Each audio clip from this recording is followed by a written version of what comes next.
बच्चों नमस्कार, सबको गुड आफ्टरनून। तो देखो बच्चों, ये पढ़ रहे थे हम, तो please open your text book.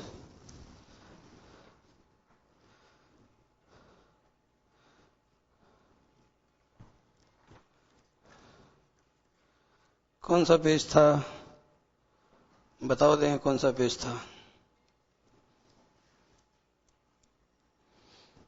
ये था बच्चों, आप देख रहे हैं ये चैप्टर जो है बच्चों, ये इसका जो लास्ट वाला पोर्शन है वो हम देखेंगे।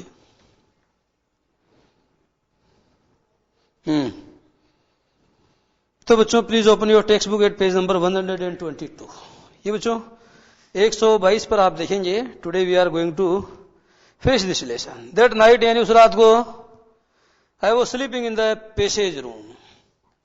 दैट नाइट यानी उस रात को, I was sleeping in the passage room. Passage room क्या होता है बच्चों?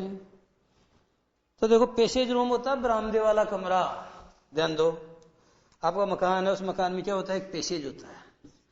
तो ये जो पैसेज शब्द है ना बच्चों, ये क्या होता है? आप जानते हो सब गद्यांश होता है, ये सबको पता है। लेकिन आप ये बताओ, पैसेज का मतलब होता है PASS, पास, यानी क्या होता है? गुजरना। तो जहां से होकर के आप गुजरते हो, दैट इज पैसेज, उसको भी पैसेज कहा जाता है। ठीक है। तो अब बच्चों ये जो पैसेज है, पैसेज रूम का मतलब क्या हो गया? इसका मतलब हो गया बच्चों जो बरामदा है ना, वेरांडा। तो the veranda room, veranda room का मतलब समझ गए आप? यानी जो बरामदे का कमरा है, उस कमरे के अंदर में सो रहा था। अब ये आया है गाँव, तो ये कहाँ सोएगा? इसका अपना कोई पर्सनल रूम तो है नहीं, क्योंकि तो भुवनेश्वर में रहता है और बहुत दिनों बाद आया है। तो सब लोग अपनी अपनी जगह सो रहे हैं। ये क्या, अपने जो वो मकान के बाहर का जो वो होता है ना, क्या बोलते हैं उसको, बरामदा, उस बरामदे में, उस नोड़े में सो रहा है। तो that night I was sleeping in the passage room, अर्थात उस रात को मैं बरामदे वाले कमरे में सो रहा था। When I woke up in the morning, जब मैं जागा सुबह। व्हेन आई वोक अप यानी जब मैं जागा। ध्यान दो बच्चों, वोकअप या गोटअप एक ही बात है। When I woke up in the morning. तो बच्चों ये भी एक बात ध्यान देने और समझने लायक आपके लिए, कि जब भी इन द, जैसे बच्चों इन आता है तो आप क्या लगा देते हो? The morning. In the morning होता है, तो इसका मतलब ये हुआ कि मॉर्निंग के आगे आपको इन द मॉर्निंग का प्रयोग करना चाहिए। और अगर बच्चों आफ्टरनून है तो आप क्या करोगे? आफ्टरनून कर दोगे। तो क्या लगाया आपने? ये द बच्चों यहां भी लगेगा, यहां भी लगेगा। इसलिए नहीं लगाया मैंने क्योंकि रिपीट इसके साथ अंडरस्टूड माना जाए। यदि कोई काम बच्चों आप शाम को करते हो तो आप क्या करोगे? वही इवनिंग, यानी the evening. In the evening, in the morning, in the afternoon, in the evening. ये तो समझ में आ गया। लेकिन बच्चों अगर कोई काम आप दोपहर के समय करते हो तो एट नून। उसी तरीके से बच्चों एट, कोई आधी रात को होता है तो उसको बोलते हैं एट मिडनाइट। इन नहीं आता है, एक बात तो ये, जबकि इनके साथ तो इनका प्रयोग हुआ था। और दूसरी बात बच्चों, जैसे आपने ये कहा कि इन द मॉर्निंग, तो एट नाइट बोला बच्चों, एट नाइट भी होता है। जरा ध्यान दो, एट नाइट। तो द का प्रयोग नहीं हो रहा है, यहां द का नहीं हो रहा है, इनके साथ हो रहा है।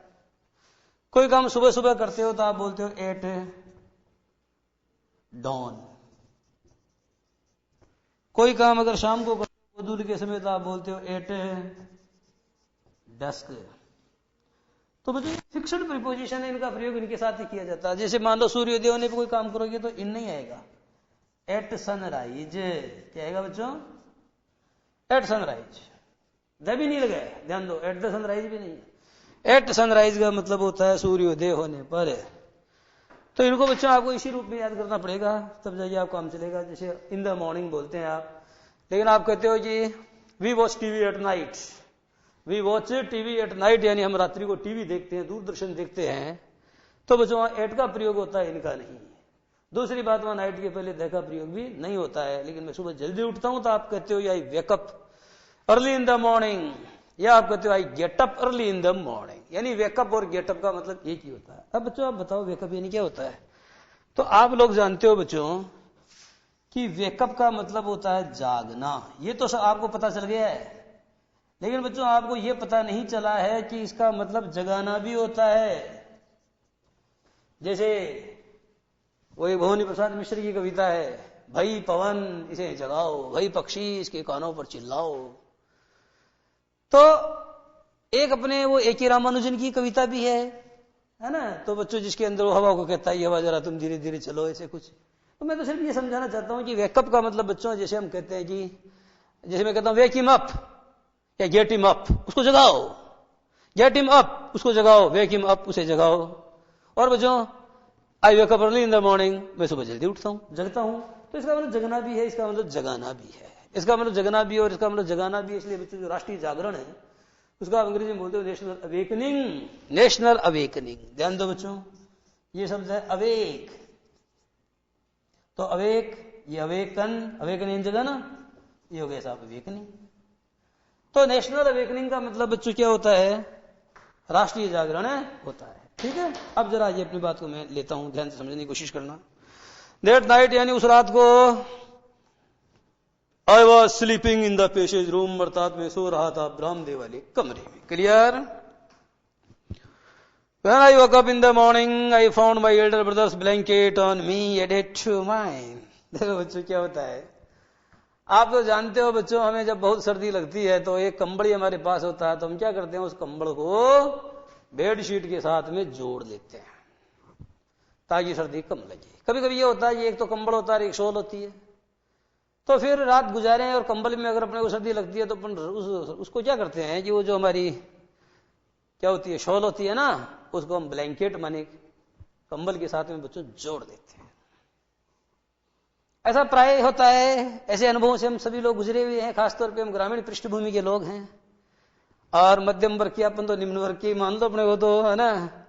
दूसरी बात यह है कि ये जो गरीबी का कुचक्र है, इसके करीब करीब सभी जो ग्रामीण पृष्ठभूमि के लोग हैं वो थोड़े बहुत साक्षी हैं, साझेदार भी हैं, तो इन चीजों को हम जानते हैं। अब बच्चों यहां पर ये जो लेखक महोदय है ये कह रहे हैं कि उस रात में रामदेव वाले कमरे में सोया था। And when I woke up early in the morning. ध्यान दो बच्चों, एक बात और है कि कोई वाक्य अगर वैन से शुरू होता है तो उसकी क्या क्या गतियां हो सकती है, जरा ये देखो। देखो वैन से कोई वाक्य शुरू हो रहा है, जैसे मैंने आपको कहा कि वैन माय फादर केम, जब मेरे पिताजी आए, आई वॉज स्लीपिंग, मैं सो रहा था। तो बच्चों एक तो क्या हो गया, वैन वाला पार्ट जो है ना वो तो पास्ट कंटिन्यूअस, पास्ट सिंपल भी हो गया। When my father came past indefinite हो गया ना, पास्ट सिंपल या इंडेफिनिट एक ही बात है। और आई वॉज स्लीपिंग ये बच्चों पास्ट कंटिन्यूअस हो गया। तो समझ में आ गया है वैन की स्थिति क्या रहेगी कि वैन का पास्ट सिंपल में है तो ये पास्ट कंटिन्यूअस हो सकता है। एक स्थिति दूसरी बताते हैं, व्हेन द डॉक्टर केम, जब डॉक्टर आया, द पेशेंट हैड डाइड, मरीज मर चुका था। तो when the doctor came, when वाला पार्ट तो पास्ट सिंपल है और आगे वाला पार्ट बच्चों पास्ट परफेक्ट है, यदि वो काम उसके आने से पहले हो गया है तो। When the doctor came the patient had died. और बच्चों एक बात और है कि when I woke up I found, अर्थात जब मैं जगा तो मैंने पाया। इधर भी पास्ट सिंपल, उधर भी पास्ट सिंपल, इधर भी पास्ट सिंपल, उधर भी पास्ट सिंपल। तो बच्चों when I woke up early in the morning, अर्थात अगली सुबह जब मैं जागा तो I found my Elder brothers blanket on me, मैंने पाया अपने भाई के कंबल को मुझ पर। एडेड टू माइन का मतलब अपने ऊपर जो ही मेरे वाले पर डाला गया था। यानी कि जब मैं सुबह जल्दी उठा तो मैंने देखा कि मेरे बड़े भाई का कंबल जो है मेरे वाले के ऊपर, यानी मेरे ऊपर जो कंबल पड़ा था उस कंबल के ऊपर डला हुआ था। क्योंकि उनको तब भी इस बात का भान था कि ये छोटा बच्चा है, वो तब भी मेरे को छोटे बच्चे की नजर से देखते थे और उनको वो ये सोच रहे होंगे कि कहीं इसको सर्दी नहीं लग जाए, इसलिए उन्होंने क्या किया होगा कि मेरा वाला उससे उसको जोड़ दिया होगा। तो बच्चों देखो कितनी गजब की बात है, बहुत गजब की बात है। अर्ली एट डॉन, देखो बच्चों थोड़ी देर पहले मैंने आपको एट डॉन बोर्ड पर भी मिटाया भी नहीं है। ध्यान दो बच्चों, बोर्ड की तरफ देखो, अर्ली एट डॉन अभी बोर्ड पर से मैंने मिटाया भी नहीं है और मुझे पता भी नहीं था कि आज ये पंक्ति इसी तरीके से आने वाली है। लेकिन बच्चों आप जानते हो कि जो ज्ञान है ना वो आगे पीछे कहीं ना कहीं काम दे देता है। इसलिए यह होता है कि एक अच्छा अध्यापक वह नहीं होता जो किसी अंग्रेजी के पैसेज को तोते की तरह आपके सामने अनुवाद कर दिया, फिर वो यूट्यूब पे चलते हैं जल्दी जल्दी सेकंडों के हिसाब से ठक ठक ठक ठक में अपनी बात खत्म कर दूं और बच्चे चाहे समझे चाहे नहीं समझे। परंतु बच्चों ऐसा काम मैं करता नहीं हूं। तो अर्ली एट डॉन का मतलब होता है, बच्चों समझ गए क्या? अर्ली एट डॉन का मतलब होता है अगले दिन जल्दी सुबह तड़के, अगले दिन जल्दी अगले दिन तड़के, मतलब तड़के का मतलब होता है बहुत जल्दी का टाइम जो होता है उसको हम बोलते हैं तड़का, तड़काऊ बोलते हैं। क्या बोलते हैं उसको? तड़काऊ बोलते हैं। और गांव की भाषा में बच्चों अपन उसको बोलते हैं बाग फाटना, जैसे हम कहते हैं धन की बाग फाटी आई, यानी अगले दिन जो है बाग फाटे आई, यानी बाग फाटते ही क्या हुआ? ही had left for the fields का मतलब he had gone for the fields, यानी वो खेतों पर चले गए। अगले दिन बच्चों को क्या हुआ कि जब सुबह अर्ली एट डॉन, यानी जब हम सुबह उठे तो उनका कंबल मेरे कंबल में पड़ा था और वो तो खेतों में चले गए थे, क्योंकि वो तो बच्चों क्या थे? वो तो कृषि के ऋषि थे। कैसे ऋषि थे वो बच्चों? ये बात है सेंट ऑफ एग्रीकल्चर, वो तो कृषि के ऋषि थे, कृषि ऋषि। तो इसके भाई तो एक तरीके के कृषि ऋषि थे। और वो बच्चों क्या हुआ? क्या found my Elder brothers blanket on me, मैंने बड़े बड़े का कंबल मेरे कंबल के ऊपर पाया जो मेरे कंबल से जुड़ा हुआ था। एट डाउन मानी सवेरे तड़के, ये लेफ्ट फॉर द फील्ड से, अर्थात वो खेतों के लिए जा चुके थे। Without a blanket on he shoulder, अपने कंधों के ऊपर बिना कोई कंबल डाले वो चले गए थे खेतों पर। If he had been asked, यदि उनसे ये पूछा जाता कि क्यों आपने ये कंबल मेरे ऊपर क्यों डाला, आप खुद कंबल ओढ़ क्यों नहीं गए, तो उनका एक ही जवाब होता नहीं, मेरे को सर्दी नहीं लगती। सर्दी लगती है, वो लोहे के नहीं थे, वो लोहे के नहीं थे, सर्दी लगती है। परंतु बात कुछ और है बहन। देखो बच्चों, if he had been asked why, अगर उनसे पूछा जाता है क्यों आपने ऐसा किया, he would have surely said, तब जो निश्चित रूप से यही बात कहते इन यूजुअल मैनर, अपने स्वाभाविक ढंग से वो यही बात कहते that he did not feel the cold, क्यों उनको ठंड नहीं लग रही थी। He did not feel the cold, यानी वो वाज नॉट फीलिंग। लेकिन बच्चों फील में एनजी नहीं जुड़ सकता, इसलिए इसको ये लिखना पड़ा, he did not feel the cold, यानी उसको ठंड नहीं लग रही थी। अनुवाद तो मैं ये करूंगा कि उसको ठंड नहीं लग रही थी, परंतु मैं इस वाक्य को पास्ट कंटिन्यूअस टेंस में बच्चों फ्रेम कर नहीं सकता हूं। क्यों? क्योंकि फील बच्चों ऐसी वर्ब है कि उसका प्रयोग कभी कंटिन्यूअस टेंस में नहीं होता। अगर आपको उसको पास्ट कंटिन्यूअस में कहना हो तो पास्ट सिंपल में कहो, प्रेजेंट कंटिन्यूअस में कहना तो प्रेजेंट सिंपल में कहो, फ्यूचर कंटिन्यूअस में कहना तो फ्यूचर सिंपल में कहो। समझ में आ गई? दूसरा उदाहरण, ये उदाहरण तो आपकी समझ में नहीं आएगा, लेकिन एक उदाहरण आपकी जरूर समझ में आएगा, आई लव यू। तो बच्चों आपने कभी भी किसी को आई एम लविंग यू कहते हुए नहीं सुना होगा, कभी भी ये आपको ये सेंटेंस इस तरीके से नहीं मिलेगा, आई एम लविंग यू। तो बच्चों आई एम लविंग यू नहीं होता, शुद्ध आई लव यू होता है। उसी तरीके से आई एम नॉट फीलिंग ये नहीं होता, आई डू नॉट फील ये सही होता है। आई वॉज नॉट फीलिंग ये नहीं होता, आई डिड नॉट फील ये होता है। बात समझ में आ गई क्या? तो बच्चों ये बताया गया कि इन हिज यूजुअल मैनर, अर्थात वो अपने स्वाभाविक ढंग से एक ही जवाब देते, that he did not feel the cold, की नहीं उनको ठंड नहीं लगती है। नाउ अब कंफर्टेबल इनकम, अब तो मेरे पास में अच्छी खासी आमद है, लेकिन मुझे भुवनेश्वर में आज तक कभी ये ख्याल भी नहीं आया कि मैं अपने भाई के लिए एक बढ़िया कंबड़ी खरीद दूं। If he had been asked why, अगर उनसे पूछा जाता कि क्यों he had left for the fields, नहीं क्यों, तो he would have surely said, अर्थात वो निश्चित रूप से कहते हैं इन इज यूजुअल मैनर, अर्थात वह निश्चित रूप से अपने स्वाभाविक रीति से या अपने स्वाभाविक ढंग से क्या कहते हैं, that he did not feel the cold, उसको उनको ठंड नहीं लग रही थी। Now I have a comfortable income, अब तो मेरे पास में अच्छी खासी आमद है। लेकिन भाई के लिए कंबल क्या खाक लाऊंगा मैं तो भाई से जमीन बटाने आ गया हूं, भाई से जो मेरे पाती की जमीन बटाने आ गया हूं। भाई पराया है, कहीं वो मेरी जमीन के ऊपर कमाई खा लेगा तो गुनाह हो जाएगा। ये डायलॉग किसका था? ये डायलॉग बच्चों लेखक की घरवाली का था, लेखक की पत्नी का था। ये पत्नियां क्या करती है बच्चों? घरों को बिखेरने का काम करती हैं, हालांकि सब नहीं करती हैं परंतु करती हैं, जैसा कि ये लेखक की पत्नी कर रही है। दोनों में क्या कर रही है? भेदभाव डाल रही है। Yet it had never occurred to me, परंतु बच्चों कभी भी अपने को अंदर ये अकल नहीं आई। अक्ल यानी क्या होता? सूझना। कोई चीज जो आपके दिमाग में अपने आप आ जाए, फिर भी मेरे मन में कभी ये विचार नहीं आया। Yet परंतु it had never occurred to me, परंतु ये बात फिर भी मुझे कभी नहीं सूझी, to think of buying, यानी कि जो है मैं खरीद दूं, क्या खरीद दूं? any warm cloth, कोई भी गर्म कपड़ा, फॉर माई एल्डर ब्रदर, यानी अपने बड़े भाई के लिए।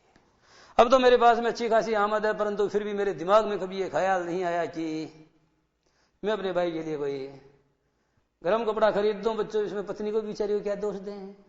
पत्नी तो घर है ही, पर ये भी कौन सा शरीफ है? इसके दिमाग में विचार ही नहीं आया कभी। तो जो कमा के दे रहा है वो तो मशीन है, उसके दिल में तो जज्बात ही नहीं है, वो तो रोबोट, वो तो क्या बोलते हैं बच्चों, वो रोबोट है। जो क्या करता है कि खटका दबाती काम करता है। तो ये तो बड़ी बुरी बात है। तो बच्चों इसमें देखा ना आपने छोटे भाई कैसे होते हैं, ये बहुत ही ज्यादा जो है एक तरह से क्या है सबक सिखाने वाले होते हैं।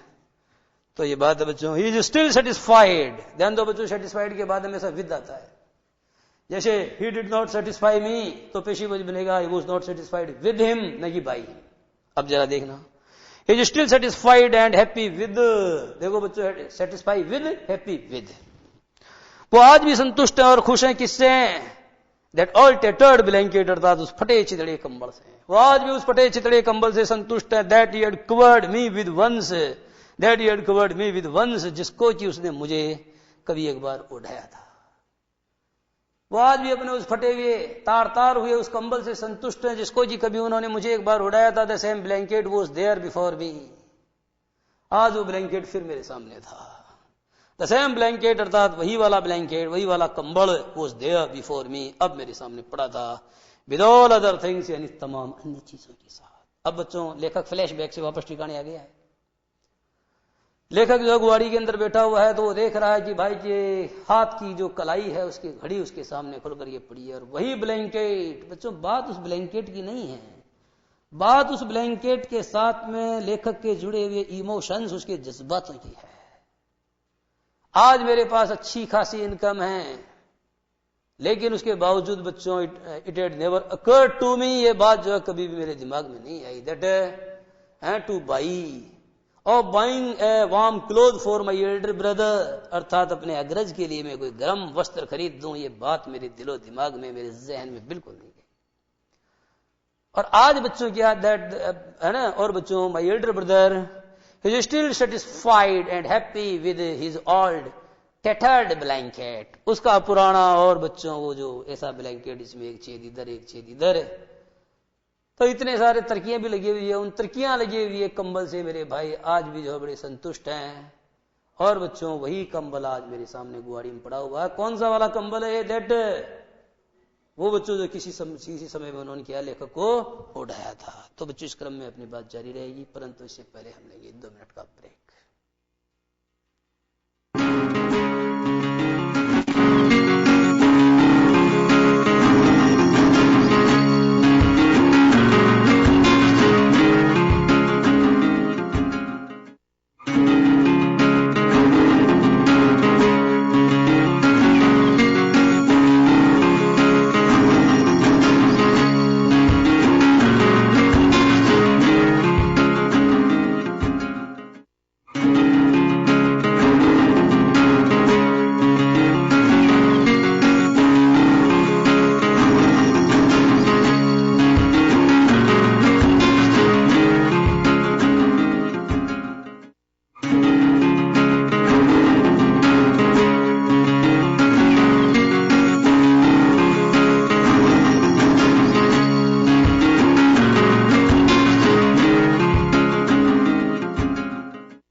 तो बच्चों देखो आप, तो आप समझ रहे हो old blanket that he had covered me with once, that he had covered me with, या विद दैट, इसको यो भी कह सकते हो, with that he had covered me once, अर्थात जिस कंबल से एक बार उन्होंने मुझे कवर किया था, व्रत किया था, मुझे उठाया था, वो कंबल आज मेरे सामने हैं। अब बच्चों लेखक जो है ना, जो भरा नहीं है भावों से बहती जिसमें रसधार नहीं, वो हृदय नहीं, वह पत्थर है जिसमें स्वदेश का प्यार नहीं। तो बच्चों आप देखते हो कि अब लेखक जो है ना वो पत्थर तो नहीं है, हालांकि ये है तो आदमी तो घटिया ही है, अच्छा तो नहीं है, क्योंकि ये अपने कर्तव्यों का निर्वहन करने में पूरी तरह असफल है। ये उस व्यक्ति का दोषी है, हालांकि वो इसको दोषी नहीं मानता। कौन? इसका बड़ा भाई, वो इसको दोषी नहीं मानता है, क्योंकि वो तो इसकी खुशियों में, इसकी सफलता में ही क्या देख लेता है, इसकी जो खुशी है, इसकी खुशी में ही वह जो है क्या मान लेता है, वो इसके सारे जो है गुनाह माफ कर देता है। परंतु बच्चों ये उसका दोषी है। ऐसा छोटा भाई होना चाहिए क्या? शर्माने की बात है ना इस छोटे भाई को। तो मेरे बच्चों, अगर तुम छोटे भाई हो किसी के, तो ऐसे भाई तो बिल्कुल मत बनना। और वैसे तो बनोगे, क्योंकि ये तो प्रवृत्ति है, ये तो प्रवृत्ति है, ये तो 99% होती ही ऐसे ही है ना। तो ये तो बच्चों साइकोलॉजिकल है, इसमें तो अपन क्या कर सकते हैं। फिर भी थोड़ा बहुत मैं आपको ये सदुपदेश दे सकता हूं कि इस कहानी से शिक्षा लेते हुए हमें ऐसा नहीं होना चाहिए। बात बड़े भाई की और छोटे की नहीं है, बात किसी भी अन्य व्यक्ति की जिसने आप पर एहसान किया, उपकार किया है, और आप इतने गुणचोर हो जाते हो, बस पूछो मत। फिर बड़ी होकर के आप कहते हो कि साहब क्या एहसान किया है तो हमारा हक था, तब उसने ऐसा किया है। तब बच्चों हक वक्त तो कुछ नहीं था, हक तो उसके खुद के ही बेटे थे, उनका ही पालन पोषण कर लेता वो। हक नहीं था, ये उसकी उदारता थी, पर उस उदारता को आपने कभी समझा नहीं ना। The same blanket was there before me, अर्थात वही कंबल अब मेरे सामने पड़ा था, with all other things, यानी तमाम अन्य चीजों के साथ। I shivered with the cold, मैं कांप रहा था ठंडी के मारे।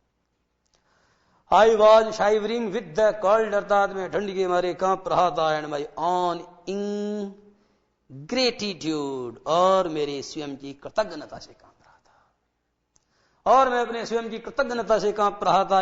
I shivered with the cold and my on ingratitude. बच्चों समझ रहा है वो किससे कांप रहा था? वो ठंड से कांप रहा था। लेकिन बच्चों ठंड तो एक बहाना है, वो अपने नाशुक्रेपन से कांप रहा था, वो अपने नाशुक्रेपन से कांप रहा था, वो अपनी कृतज्ञता से कांप रहा था। कृतज्ञ जानते हो कि अभी एहसान को एहसान, वो अपने एहसान फरामोश, वह अपने बच्चों एहसान, अब वह अपने एहसान फरामोश होने के एहसास से कांप रहा था, वह अपने एहसान फरामोश होने के एहसास से कांप रहा था। क्योंकि बच्चों चोर की दाढ़ी में क्या होता है? तिनका होता है कि नहीं होता है? आगे जरा देखो बच्चों, the process of division was finally over,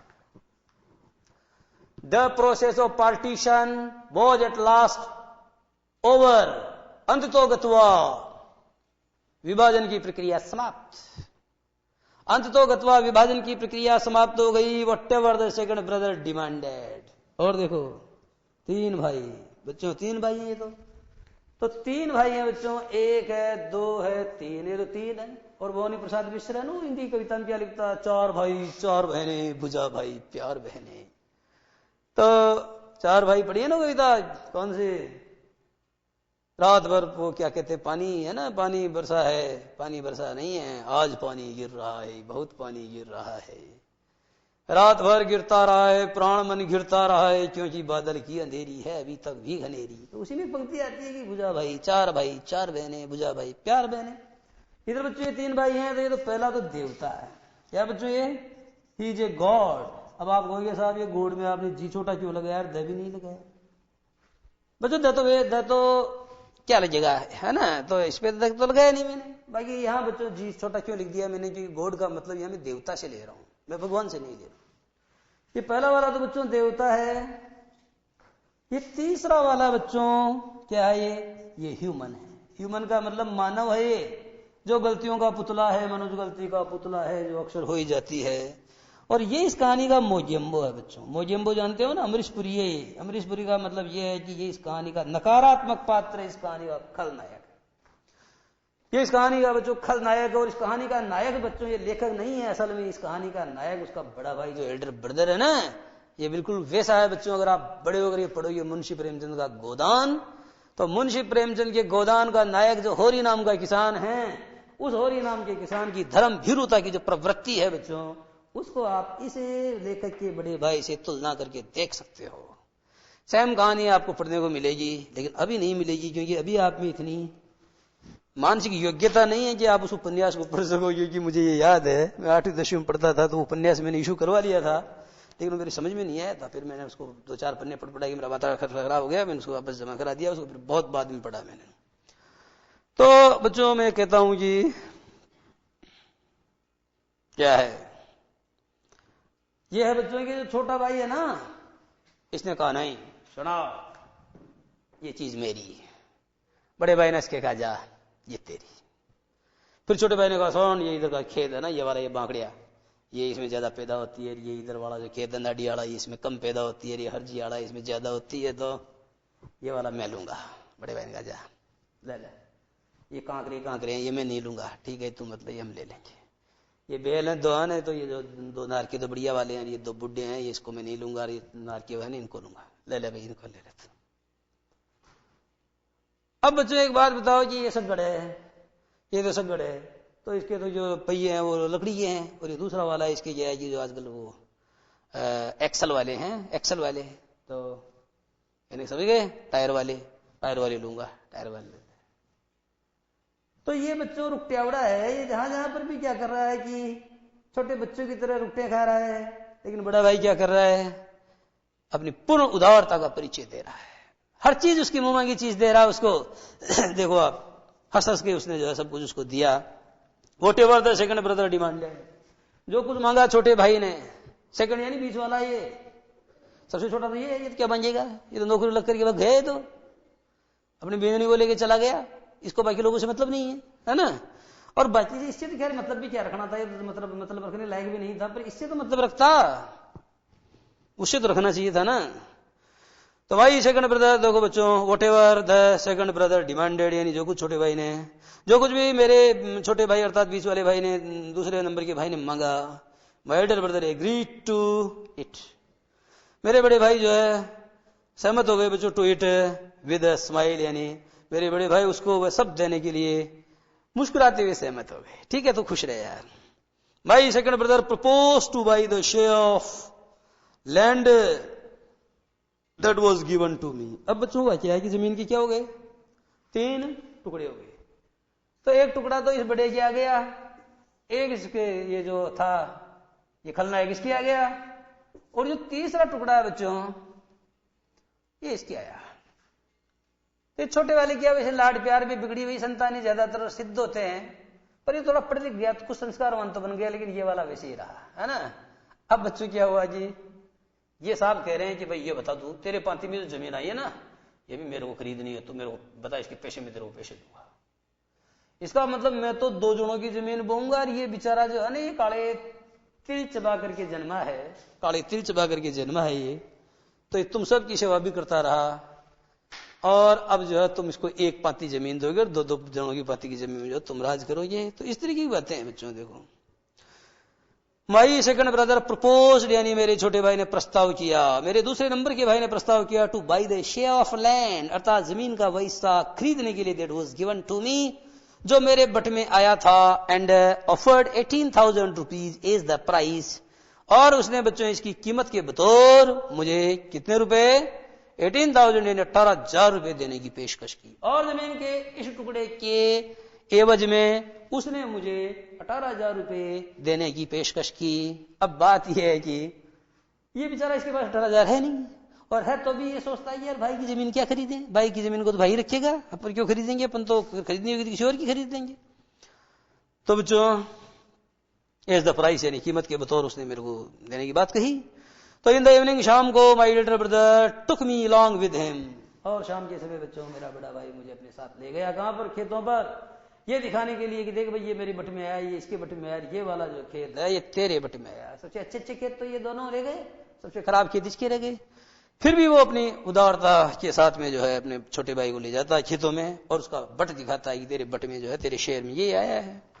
तो इन द इवनिंग, यानी बच्चों शाम के समय, my elder brother took me along with, अर्थात मेरे बड़े भाई मुझे अपने संग ले गए, मेरे बड़े भाई मुझे अपने संग ले गए, विद हिम यानी अपने संग ले गए, टू शो मी, मुझे दिखाने के लिए, द पैडी फील्ड का मतलब बच्चों धान के उन खेतों को, that were to be mine, that were going to be mine, अर्थात जो मेरे होने वाले थे। अर्थात बच्चों धान के खेत, अच्छे से समझ लो, धान यानी चावल नहीं होता, चावल की फसल को धान कहते हैं, समझ में आ गया। धान यानी चावल की फसल होती है, जो गेहूं की फसल होती है ना, उसको बच्चों हम शेका बोलते हैं। क्या बोलते हैं? शेका बोलते हैं उसको, लेकिन उसको क्या नहीं बोलते, उसको धान कदापि नहीं बोलते, शेका बोलते हैं उसको। तो मैं आपको कह रहा था कि ये बच्चों आंचलिक शब्द हैं, आंचलिक शब्द भी आने चाहिए। और जब आप किसी चीज का अनुवाद, जब आंचलिक कहानी का शब्द, आंचलिक कहानी का अनुवाद आंचलिक शब्दों के माध्यम से ही करते हो, तभी तो उस कविता के अंदर बच्चों जो बिंब धर्मिता है उसके साथ साथ पूरा निर्वाह होता है। जैसे फणीश्वर नाथ रेणु हिंदी का कहानी का आ रहा है, तो आंचलिक कहानियां लिखी है उन्होंने, तो आंचलिक कहानियों को आंचलिक कहानियों के दृष्टिकोण से ही पढ़ना पड़ेगा। तभी उन कहानियों के पठन और पाठन के साथ क्या हो सकेगा, न्याय हो सकेगा, जस्टिस हो सकेगा। अब बच्चों अपन तो खुद ही ग्रामीण है, तो अपन तो सब बता देंगे आपको कि कौन सा क्या है, शे का क्या होता है, क्या नहीं होता है, बूटे क्या होते हैं, चने क्या होते हैं, झाड़ क्या होता है, सब पता है अपने को। तो लिखा हुआ है कि इन द इवनिंग अर्थात शाम को my elder brother took me along with him, मेरे बड़े भाई मुझे अपने संग ले गए, to show me the paddy fields, यानी धान के खेत दिखाने के लिए, that were going to be mine अर्थात that were to be mine, जो मेरे होने वाले थे। आई क्वाइटली फॉलोड हिम, मैं चुपचाप उनके पीछे चलता रहा, मैं दुम दबा करके चुपचाप उनके पीछे पीछे चलता रहा। बिकॉज क्यों, there was a feel of guilt, क्या ये बच्चे का अपराध का बोध था, एक दोष का बोध था, उसको हो रहा था। We moved from boundary to boundary अर्थात बच्चों हम क्या है, आप जानते हो खेत की एक मेर से दूसरी मेर पर बच्चों, we moved from boundary to boundary का हम एक मेर से दूसरी मेर के ऊपर जो है हम गए। आगे समझ में, हम बच्चों खेत की एक मेर से दूसरी मेर तक गए, और क्या हुआ, एवरीवेयर का मतलब होता है बच्चों हर जगह, I could feel the imprints of his feet. वाह वाह वाह, देखो बच्चों बहुत अच्छी बात है, हम खेत की एक मेर से दूसरी मेर पर गए। अब बच्चों जैसे एक मेड़ तो ये है, एक मेड़ ये है, एक मेड़ ये है, तो बच्चों ये मेड़ जो होती है ना, इसको आप मेड़ कहते हैं और हम इसको मेर कहते हैं। इस मेड़ के बीच में से क्या होता है बच्चों, पानी का दोहरा जाता है, क्या जाता है, पानी का दोहरा, इसमें टक टक पानी जाता है, ये पानी यूं फिर क्या खेत में जाता है क्यारा। हमने देखा बच्चों लगभग हर क्यारे की बच्चों वो जो क्या है कि जो बाउंड्री है अर्थात जो क्या बोलते हैं उसको, जो नाके है ना, नाका, तो हर क्यारे धोरे नाके के ऊपर, सूखे हुए नाके के ऊपर बच्चों उसके जो उसकी उंगलियां है ना, उनके फिंगर प्रिंट्स जो है साफ साफ दृष्टिगोचर हो रहे हैं। कहने का मतलब उनका जो परिश्रम था, उनकी जो मेहनत थी बच्चों, उसके साक्ष्य हर जगह देखने को मिल रहे थे। बड़े भाई और बड़ी भाभी की मेहनत के साक्ष्य, उनके परिश्रम के साक्ष्य बच्चों लगभग हर धोरे पर, हर क्यारे पर, हर नाके पर, हर मेर पर दृष्टिगोचर हो रहे थे। क्या हो रहे थे बच्चों, जरा बताना, दृष्टिगोचर हो रहे थे। तो एवरीवेयर का मतलब हर जगह, I could feel the imprints of his feet अर्थात हर जगह में, हर जगह बच्चों में महसूस कर रहा था, क्या महसूस कर रहा था, the imprints of his feet, यानी उनके पांव के निशानात, हर जगह में उनके पांव के निशानात महसूस कर रहा था। हिज पाम, उनकी हथेलियां, एंड हिज फिंगर्स, और उनकी जो उंगलियां हैं बच्चों, उनकी छाप हर क्यारे, हर धोरे, हर नाके और हर मेर के ऊपर बच्चों क्या है, दृष्टिगोचर हो रही थी। हर जगह बच्चों दृष्टिगोचर हो रही थी, हर जगह क्या हो रहा था बच्चों, दृष्टिगोचर हो रही थी। On the bosom of the paddy fields का मतलब यह हुआ बच्चों कि धान के खेतों के सीने पर sparkled the pulse of my elder brother sweat, मेरे बड़े भाई के पसीने की बूंदें बच्चों मोतियों की मानिंद चमक रही थी। किसके ऊपर, धान के खेतों के सीने पर, धान के खेतों के सीने पर, मेरे बड़े भाई धान के खेतों के सीने पर बच्चों क्या हो रहा था कि जो मेरे बड़े भाई साहब थे, उन बड़े भाई साहब के पसीने की बूंदें मोतियों की तरह चमक रही थी, मोतियों की तरह चमक रही थी। वो शोइंग मी द फील्ड्स अर्थात वो मुझे दिखा रहे थे खेत, कि देख भाई ये खेत तेरे बट में आया, ये खेत मेरे बट में आया। तो वो शोइंग मी द फील्ड्स अर्थात वो मुझे खेत दिखा रहे थे।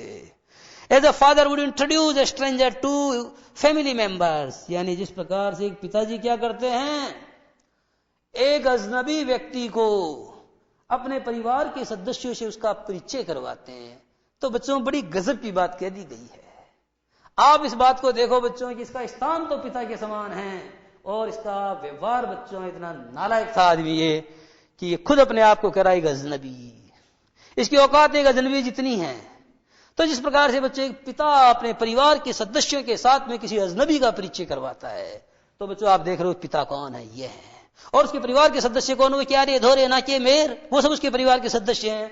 और ये जिंदा है बच्चों, लेकिन ये अजनबी, इस अजनबी का क्या वो परिचय करवा रहे हैं। देखो भाई ये हैं कि देखो भाई ये हैं। इन द मॉर्निंग अर्थात बच्चों अल सुबह, I was to leave for Bhubaneswar अर्थात मुझे भुवनेश्वर जाना था। You know craze to meet, ध्यान सुनना बच्चों, कहानी का चरमोत्कर्ष आ रहा है ना। इन द मॉर्निंग अर्थात अल सुबह, I was to leave for Bhubaneswar अर्थात मुझे भुवनेश्वर जाना था। I had no craze to meet my elder brother, मुझ में अपने बड़े भाई से मिलने की हिम्मत नहीं थी। Before living for the bus stop अर्थात बस स्टॉप पर जाने से पूर्व, I had handed over the same slip of paper, I had handed over the same slip of the paper अर्थात बच्चों मैंने क्या किया, कागज की वही पर्ची, कौन सी जो मेरे भाई साहब ने मेरे को एक पत्र लिखा था, तो कागज की वही पर्ची जो है मैंने क्या किया, पकड़ा दी। To my elder sister in law अर्थात बस स्टॉप पर जाने से पूर्व बच्चों मैंने कागज की वही पर्ची मैंने अपनी जो बड़ी भाभी है उनके हाथों में थमा दी, which are the details about my share. अच्छा वही पर्ची, कौन सी पर्ची? जिस पर्ची के अंदर मेरे बट का ब्यौरा लिखा गया था।